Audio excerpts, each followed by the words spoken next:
So, have you ever been told that lightweight boots will make you faster, or that wearing a boot with a sock collar will give you better ankle support? Well, if that's the case, maybe you've been exposed to one of the more popular football boot myths out there that also aren't necessarily true.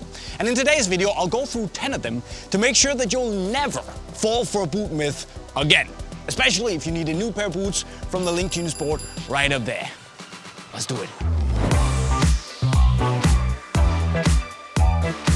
Number 1. A thicker boot means more protection. I mean, that would be pretty nice, wouldn't it?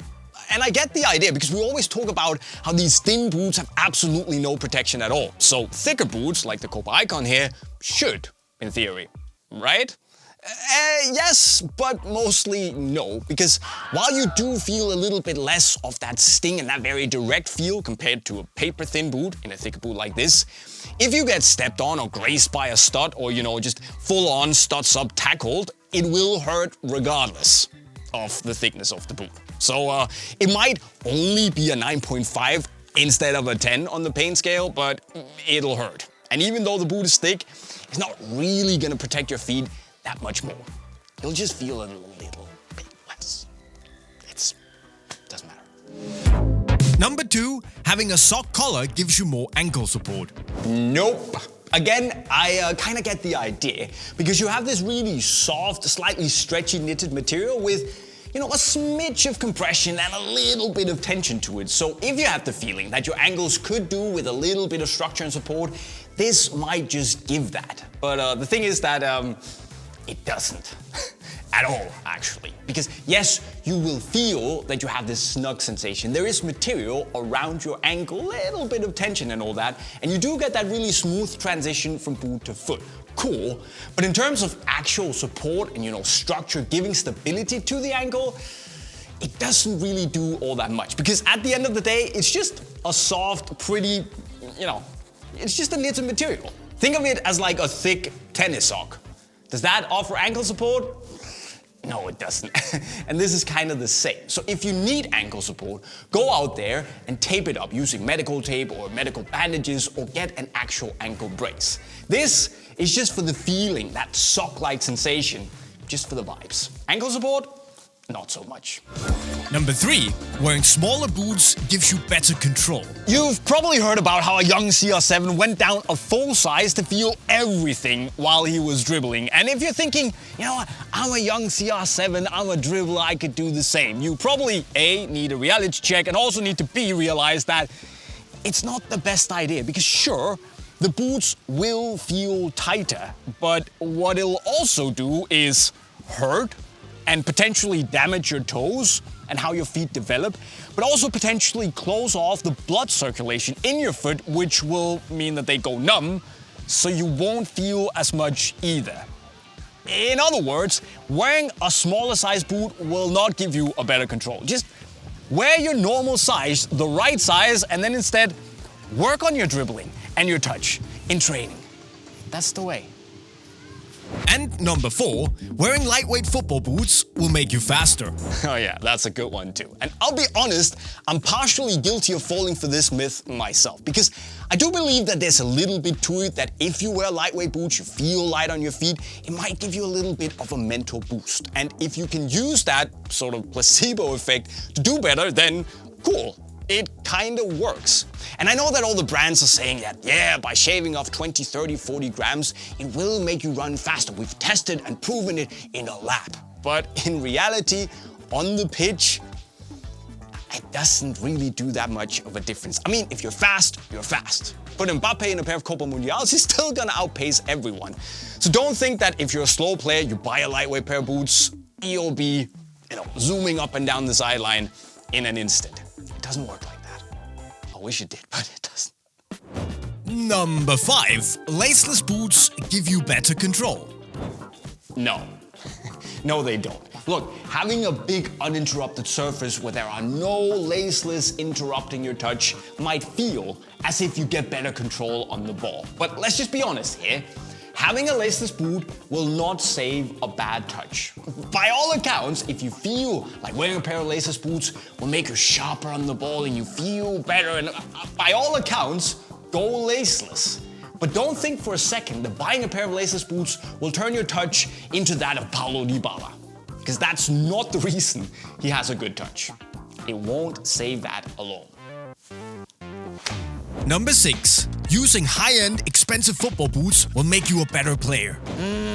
No, not really. I can't count how many amazing players I've seen tearing it up on the pitch, in midfield or on the wing, wearing takedown boots. Or on the flip side, how many not so amazing players I've seen wearing high-end boots. And hell, if you were to judge my level solely on my boot game, you'd probably assume I was some sort of high-level pro. And while I'm a pretty decent player, I'm never gonna be on that level. So why buy high-end boots in the first place when there are cheaper options and it's all down to your skills? Well, personally for me, I like wearing good, high-quality boots with a great fit, often lightweight, and I'm willing to pay that higher price for that feeling, that mental boost, that way of feeling amplified when I play. You don't need that. If you're a good player, you're a good player. But, I mean, don't just think that buying expensive boots will make you a better player. If that was the case, everyone would be wearing Mizunos. And I mean, they should, they're great boots, but that's not my point. Number 7. If you want a laceless boot, just take them out and you're good. Look, laceless boots have been built specifically to not have laces in terms of how they hold your foot in place. Whereas boots that come with laces, they've not, because the laces actually do a lot of the heavy lifting when it comes to the structural integrity and the lockdown. So if you remove the laces, there isn't really much left to work on the lockdown. Meaning that you essentially move all sorts of hold and lockdown in the boots, leaving you with this loose monster that bends weirdly and it's just now. So if you want a laceless boot, buy a laceless boot. Don't DIY it doesn't work. No. And number 8. Buying football boots by position. The oldest and most marketed boot myth out there, and I hate it with a passion. I just need to. No! Your position does not decide what type of football boot you should wear. Period. And I know that there might be some wingers out there that are typically looking for lightweight, thin boots with aggressive traction, but that doesn't necessarily mean that you have to. And you can easily tear it up on the wing wearing a Legend 10 or a Mizuno Relia 2 or whatever makes you feel good and gives you that mental boost. So your boot choice should solely depend on what you're looking for in a pair of football boots, what fits you well, and what makes you feel good and comfortable. So in other words, your boot choice shouldn't and doesn't depend on what position you play at all. Capiche? Number 9. Boots with striking elements will make you shoot better. All right. I get it, because the brands keep telling us that striking or grip elements Predator will make us shoot or dribble better. And you guessed it, they won't. Now, absolutely, there is something there, because these SL rubber grip elements on the Predator Elite FT, they will add a bit of extra friction and grip on the ball. So if you understand how to use that tool, it will give you the ability to apply more grip and a little bit more swerve on the ball, if you have the right technique. And that's the key word here. You need to have the technique in order to be able to use the tool that striking or grip elements are. So if you take a player who's bad at shooting and put him or her in a pair of Predators, they will still be bad at shooting. They'll just look really cool while doing it. And number 10. New is always better.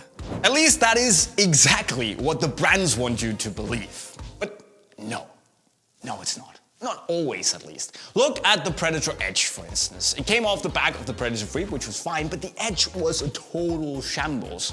The Puma King Platinum was replaced by the Platinum 21, which was significantly worse and a bit of a train wreck.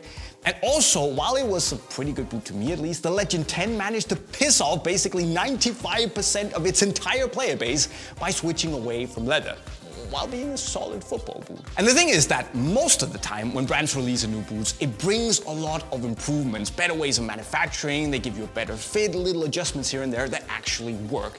But just understand that brands these years are being pushed to releasing 2, 3, sometimes even 4 new boots per year. It's in the schedule. People count on it making money, right? So whether the boots are ready or not, or whether they're an actual improvement or not, doesn't really matter. They have to release, it's in the plan. And sometimes the brands just get it wrong. It's not often, but it happens. And that means that just because something is new doesn't automatically make it better. And if you are in doubt, because it happens, most releases you can trust, but if you are in doubt, do your research, watch reviews, and hopefully that can help you make up your mind. I mean, most of the time it's good, but you know.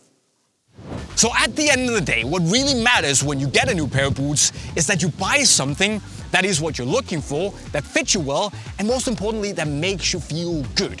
If that happens to be a lightweight pair of boots, go get a lightweight pair of boots. If you feel that you get a mental boost by wearing high-end boots, well, you know what to do. Get them in the link to Unisport right over there.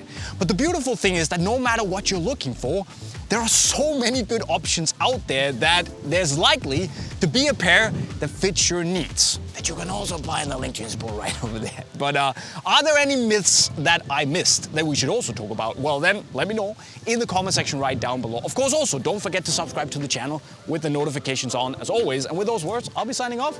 Cheerio. What was that, man?